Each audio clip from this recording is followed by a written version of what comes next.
Welcome, welcome, welcome to Hermetically Speaking with your vessel, Toria, transmitting alchemy, mystic psychology, and channeled messaging for all of our days. Here, we explore the sacred, the shadow, and the infinite spiral path of awakening, so you can remember who you are beneath the programming and rebuild yourself from the inside out. And as always, go back to episode 1 for my disclaimers on mystic psychology and the fact that I am not a medical professional, and everything I speak on is through experience and an energetic standpoint rooted in the ancient wisdom of Hermeticism. Therefore, if you are seeking medical advice of any kind, please consult a licensed professional. Welcome back to Hermetically Speaking. I'm your vessel Toria, and this episode is one I've been feeling for a while. It's the alchemy of agony, pain, pleasure, and the euphoric thread that binds them. It's about pain, it's about pleasure, and it's about what happens when we stop seeing them as opposites and instead start to understand them as partners, as parallel waves, as messengers of sensation, frequency, and transformation. What if they're not separate at all? What if they share the same internal circuitry? And what if the real issue, the thing that actually creates suffering, isn't the sensation itself? It's our ego's obsession with chasing one and avoiding the other. This episode is for anyone walking the healing path. It's here to help open up your internal pathway to a wider circumference of healing, because healing asks us to acknowledge and process every emotion, every action born from emotion. Pain is the one we tend to run from the fastest. It's almost involuntary, unconscious. So in a time like this, when healing is not just important, it's essential. Befriending pain is pivotal.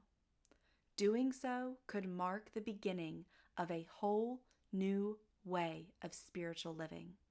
And with that, a whole new way of healing.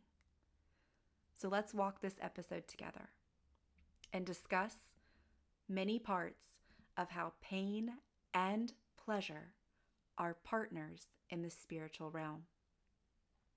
So let's start with what's happening in the body. Pain and pleasure actually travel the same neural pathways.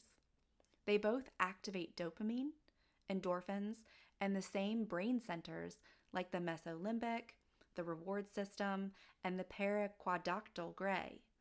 So on a biological level, they are not enemies.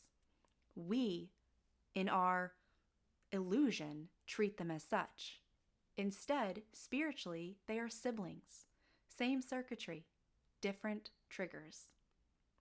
We've been conditioned to label one as good and the other as bad, one to move toward and one to run like hell from. The body doesn't make those judgments, though. It just responds to intensity.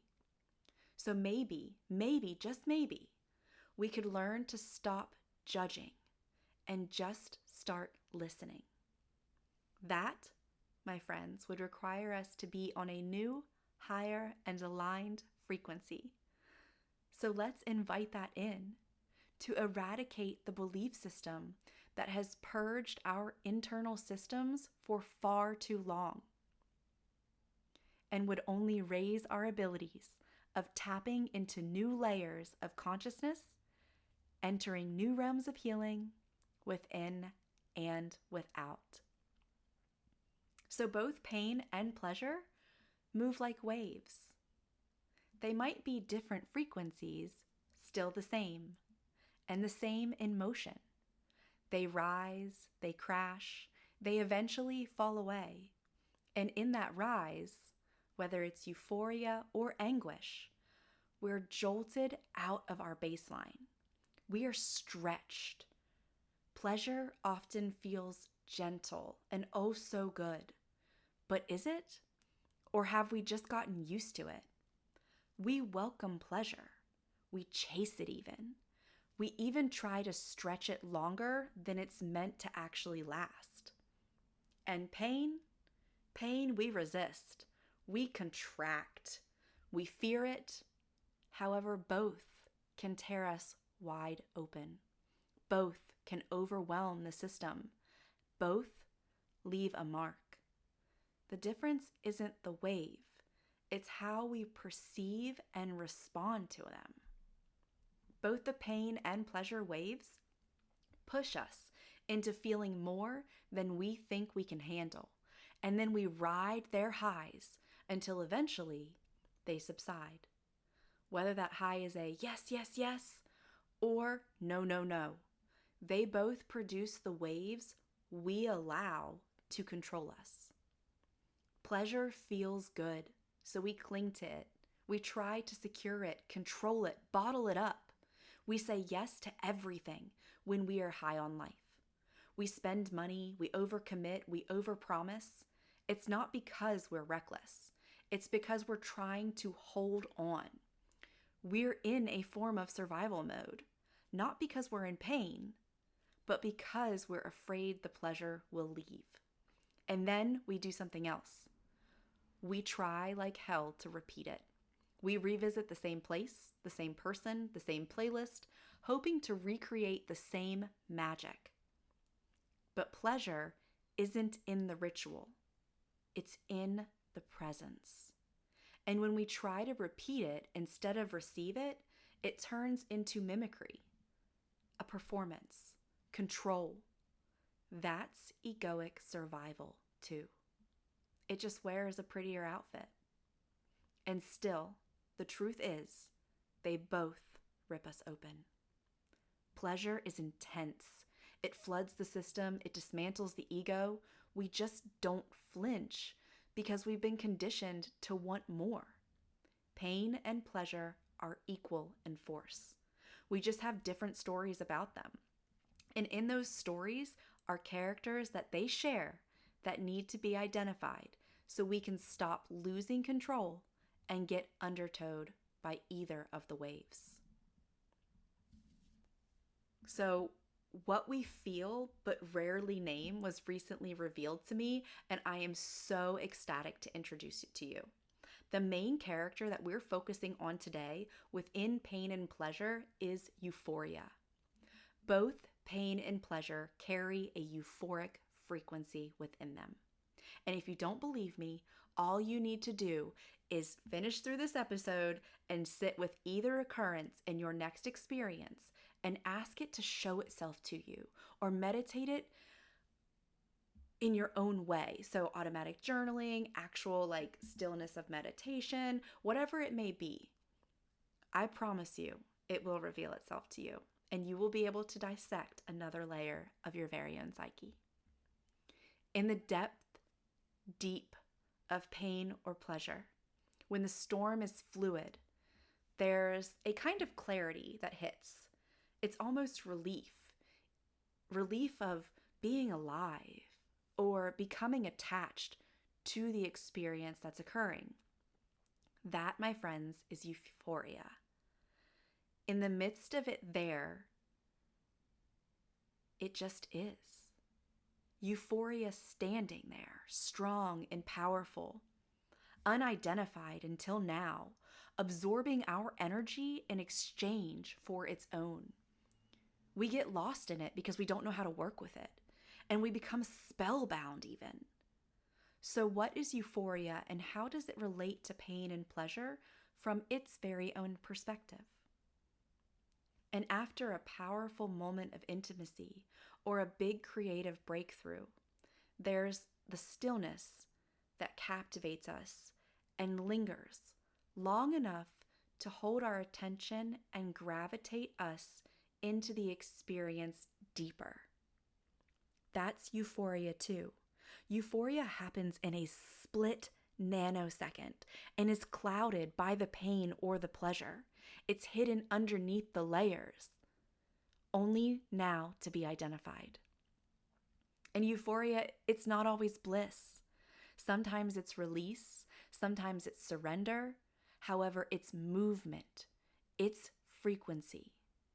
And yet we only let ourselves fully experience it when it comes from pleasure. When it comes from pain, we don't logically realize that it's even there. We don't even realize that we're feeding it when we do. Instead, we actually aim to block it out, and we fear what it might do, so we run. And in doing so, we miss the alchemy that it offers. Here's the thing most people don't realize. We're not actually addicted to pleasure. We're not even really attached to pain. What we're chasing or holding on to is the euphoria we felt inside those moments. It's that one flash, that rush, that split second where something opened and we felt more alive, more free, more like ourselves than we had in a long time, and more powerful. And we think it came from the thing we were experiencing, the relationship, the chaos, the high. So we try to go back to that source. We recreate the same scene, the same dynamic. We reach for the same person, the same trigger, the same celebration, because we think that's how we'll feel that experience again, or those emotions again. We recreate the same person in another person and the same triggers in those that surround us. This is one of the reasons we unconsciously repeat traumatic events, recreating them throughout our lifetimes, trapped in a euphoric atmosphere that we haven't yet hacked. Today, we're here to hack it. It was never really about the event or the person. It was about the frequency that moved through you in that moment and how it transformed you into a gravitational state that made you want to latch onto it and not let go. That's what you're trying to get back to. Whether it's the moment before the experience or the experience itself, it's euphoria that holds you hostage. When you slow down time and dissect your experience, you will find euphoria in each one of them. And it makes sense, right? We don't actually want the pain. We don't want the drama. We want to feel something real again. We want that hit of presence, that soul deep exhale that says, this is it. The indication of power coming to life, the feeling of being alive, that outside this earthly reality, we do not have. So what if we could feel that without needing to break ourselves to get there?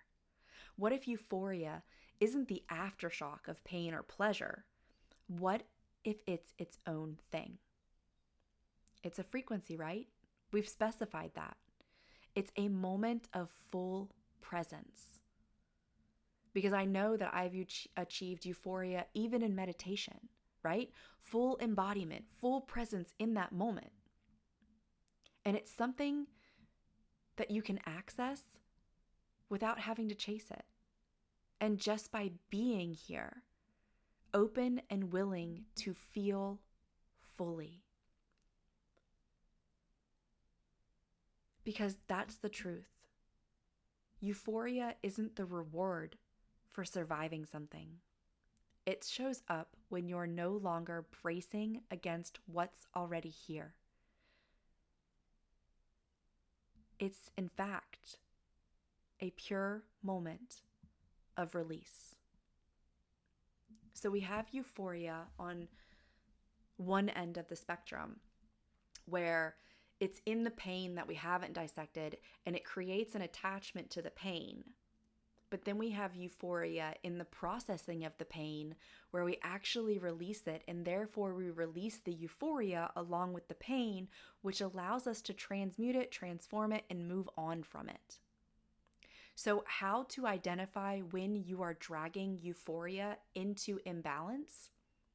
Well, ask yourself, am I trying to keep the feeling alive? Or am I still in the feeling itself? Euphoria belongs to the moment it rises from. It doesn't need to last forever to be meaningful. However, it feels extremely powerful, so of course we don't want to let it go. However, it's meant to be released. And you'll know when you're trying to stretch it, when you keep celebrating long after the joy has passed, but something feels off, like over drinking or overspending.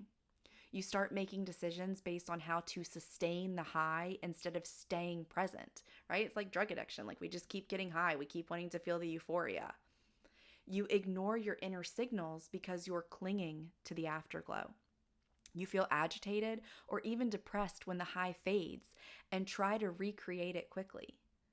You begin overlaying that euphoria onto situations it doesn't fit, like trying to keep joy alive in a conversation that no longer feels joyful, or forcing connection where presence is gone. All of these can also be fit into the shadow realm of pain. And to even call it the shadow realm of pain seems a little off.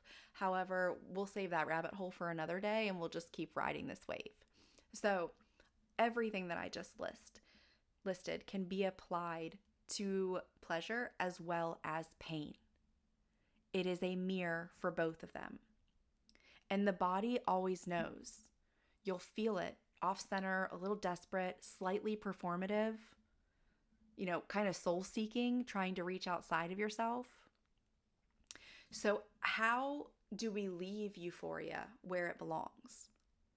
Well, we anchor the moment. Instead of stretching the euphoria across your day, pause and let it land. Say inwardly, "This was a beautiful experience. I felt it fully, and now I allow it to be complete within me."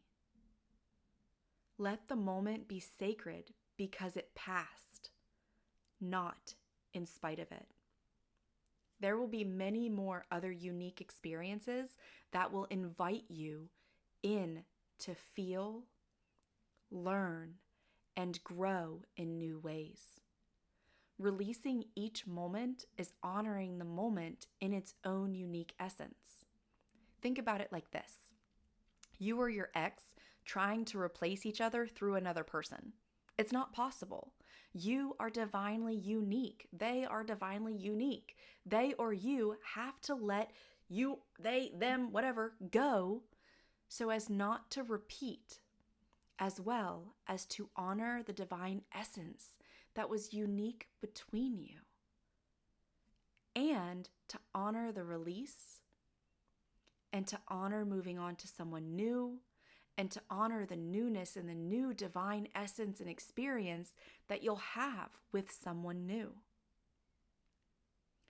Also, acknowledge the transition. When the wave starts to fall off, to shift, because it always does, gently name it. The energy is changing. I'm shifting into something new. This creates a bridge between states rather than dragging the last one across it. And thirdly, stay honest in the body. Ask yourself, am I trying to hold on to a feeling, or am I truly here in this next moment? The nervous system is always whispering the truth. If you feel tension, tightness, over-efforting, it's likely you're gripping. So instead of trying to drag euphoria forward, whether it be pain or pleasure, and a lot of times we don't realize how we do it in a pain perception, what if you trained your body to return to it when needed? Not by recreating the external moment or the initial moment, but by tuning into the internal signature, the breath, the openness, the clarity. I don't need to stretch this moment. I trust that feeling again is possible, and I trust myself to meet it when it naturally arrives. Words like this change everything. You move from chasing a state to embodying the capacity for it.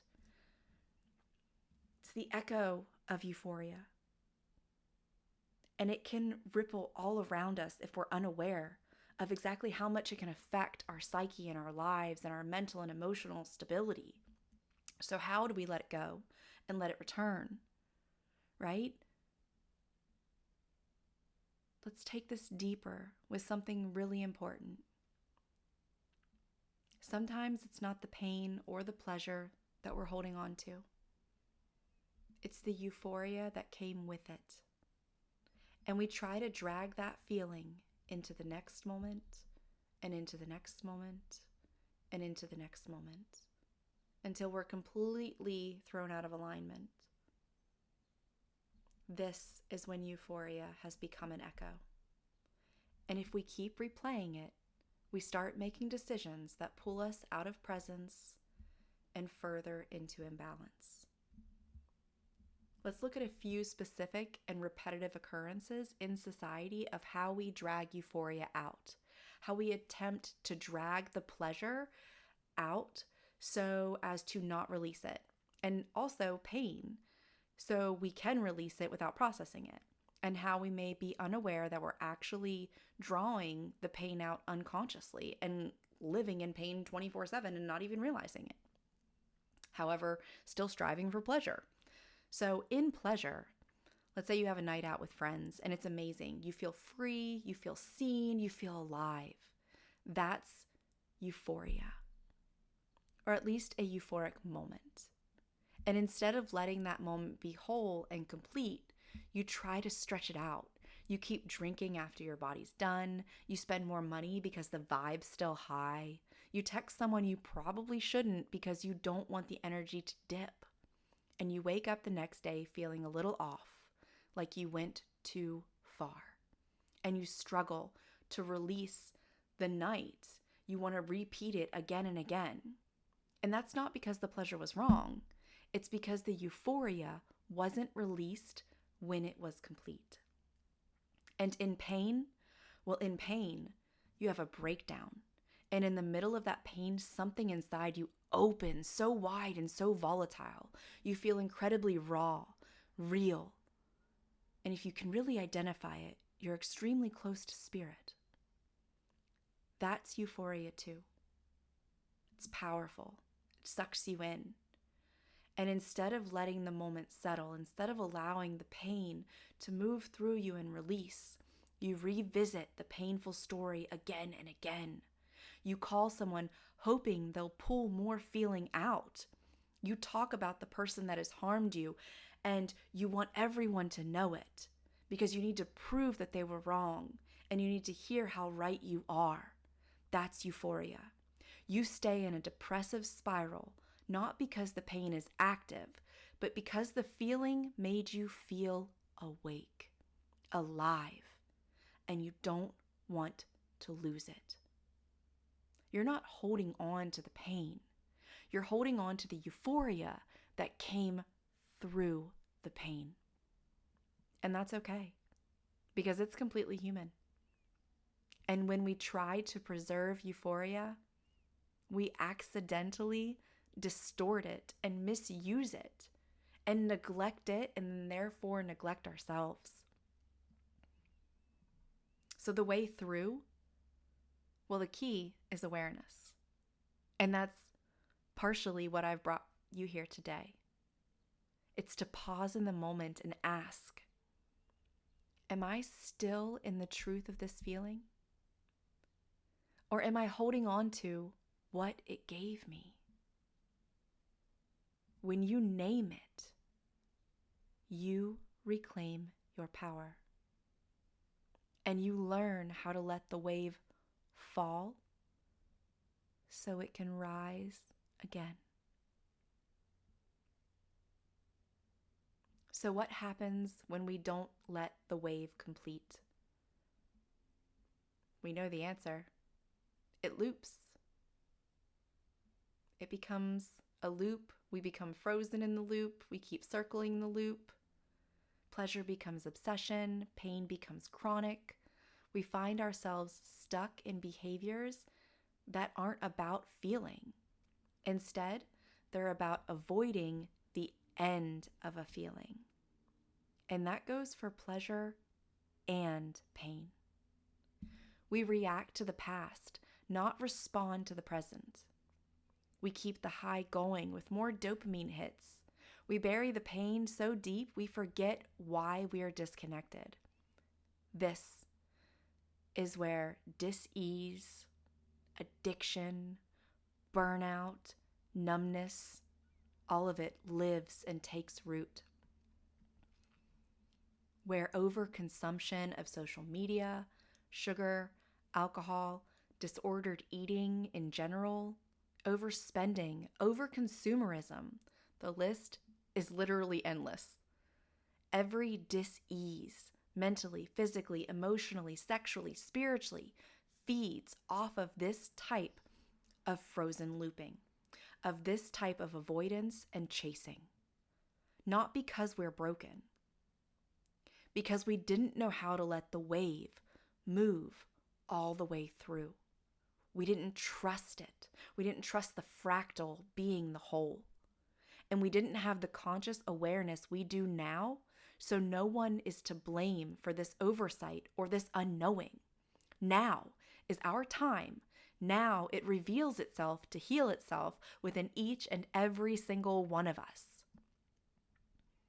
And this expands our own capacity in understanding the waves and understanding the fractals.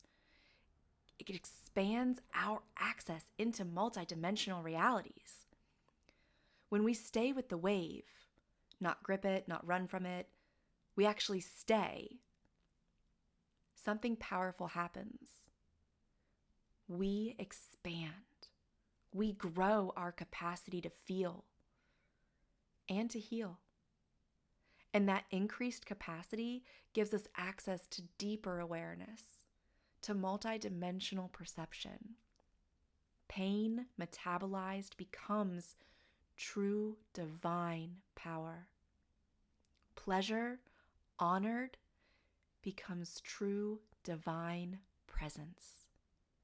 And that expansion doesn't just make us more spiritual, it makes us more available to life, to love, to source, to consciousness, to creating,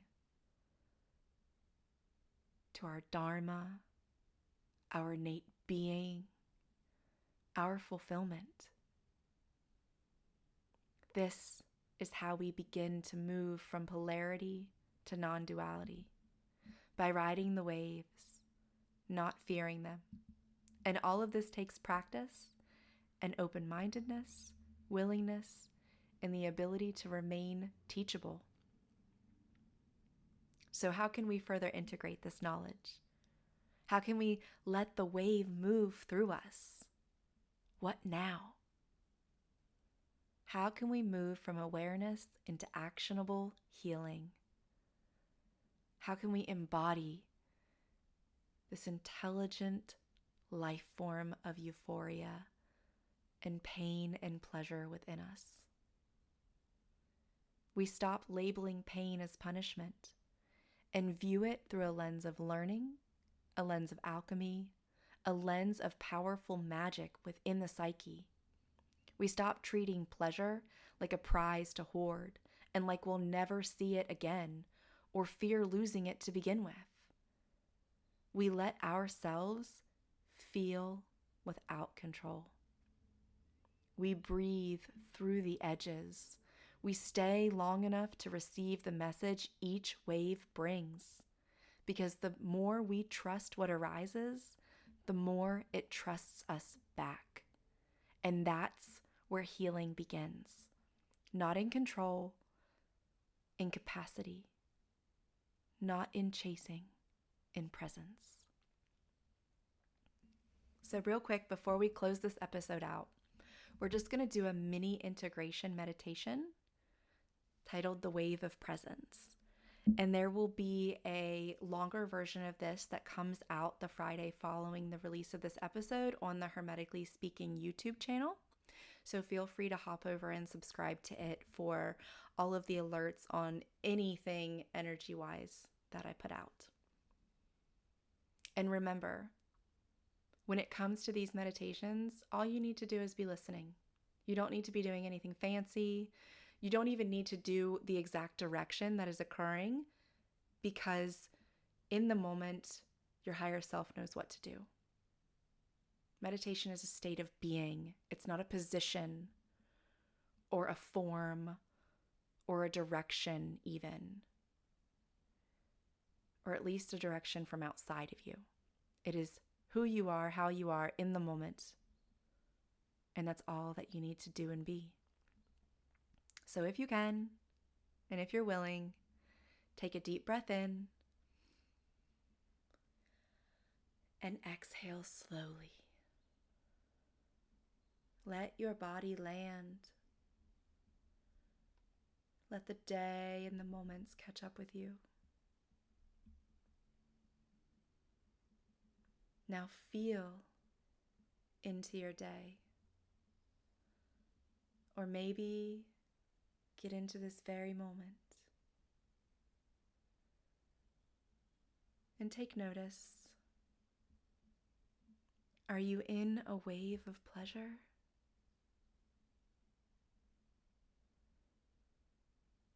I know I am in recording this episode. It's such a blessing. It feels euphoric.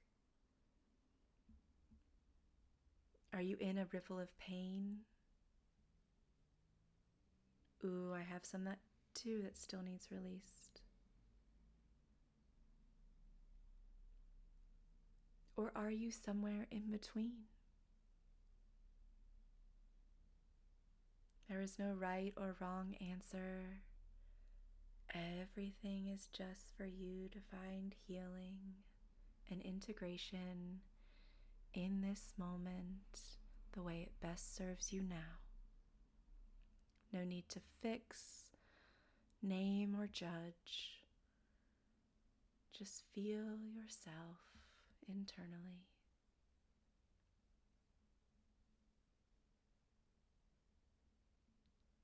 And now tune just a little deeper. See if you can sense the frequency beneath whatever it is you're feeling.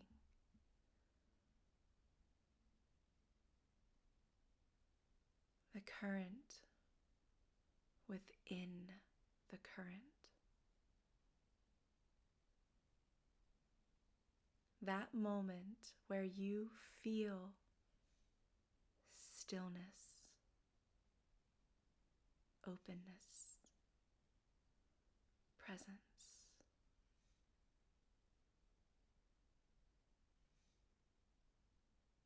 That's euphoria. It may not be loud. It may not be obvious, but it's there. In the breath,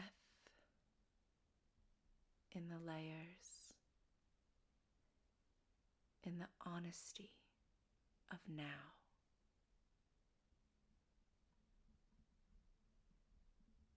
And you don't have to hold it. You don't have to stretch it or recreate it. You don't have to fear its removal. You can just say, I see you. I understand you better now. And I feel you. And I honor you. And I let you return when the time is right. Take one more deep breath in and let it fill you with presence. And exhale, letting any echo of grasping go.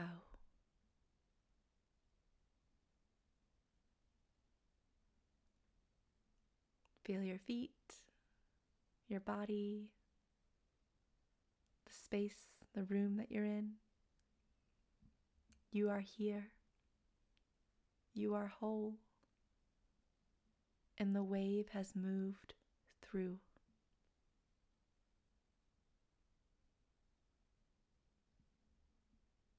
And remember, a longer version of this meditation will be available on Friday for those who want to go deeper into the wave, into the body, into the release, and into the alchemy.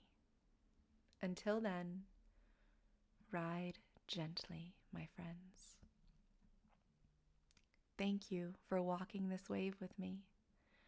Pain and pleasure aren't enemies. They are co-activators. Each has something powerful to say. Each wants to move you, shape you, and teach you something about who you really are. When you stop resisting them, you stop suffering. And when you stop suffering, you start becoming, remembering. This has been another successful episode of Hermetically Speaking. I'm Toria, and it's a blessing to be a conduit on this journey. I'll meet you again where the frequency flows, the code reveals, and the wave finishes its sacred cycle.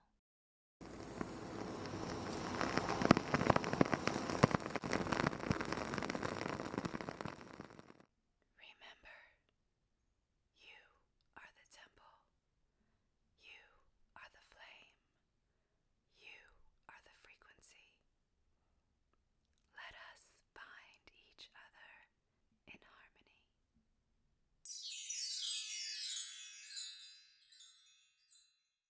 If this episode spoke to your soul, be sure to like, share, and subscribe. Not only does this support the podcast, it lets me know how I can continue to be of service as we walk this healing path together, as well as spreading the love and healing further. Your presence, your listening, your evolution, they ripple out farther than you know. Thank you for being here. Thank you for becoming who you are.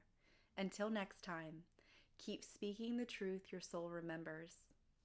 Namaste and many blessings on your way.